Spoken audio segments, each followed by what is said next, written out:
High up on the beacon overlooking Newquay and the bay stood a small round white painted lookout built during the Napoleonic Wars and one of many erected around Cornwall's coast.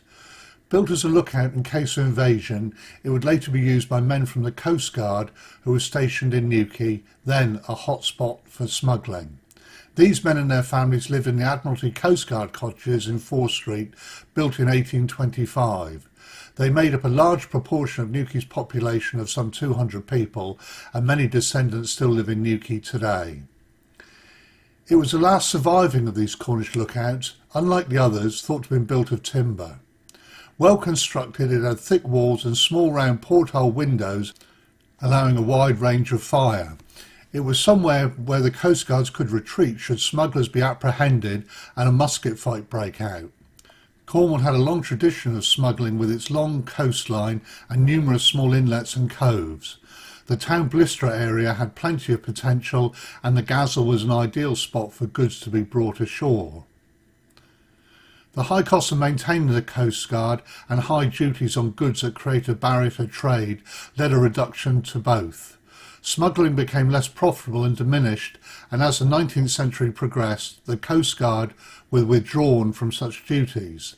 The little lookout became somewhere to sit and gaze out over the sea.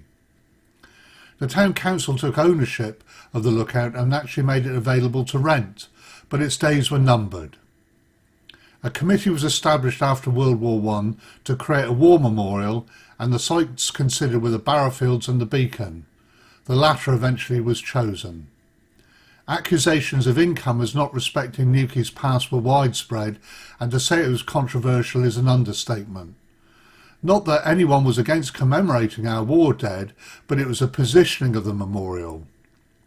Sir Robert Edgecombe, Newquay's great benefactor, stood against its destruction, pointing out that it served as a final memorial to the large number of Cornish dead of the Napoleonic Wars. Most towns and villages would position their own memorials within the town, and those pragmatic villages would perhaps build a memorial hall that had a useful purpose as well as for commemorating. Newquay had actually looked at building a cottage hospital as a memorial, but there was insufficient interest. Newquay residents whose families had lived and remembered the lookout since it was built were incensed. Part of their historic heritage was being destroyed just to make the war memorial highly visible. A campaign by them to save the lookout, including Sir Robert Edgecombe and Major Tanguy, came to naught, and the lookout was partially destroyed, the war memorial then built over it. This video commemorates the unveiling of the memorial by the Duke of Cornwall, later King Edward VIII, 100 years ago on the 24th of May 1921.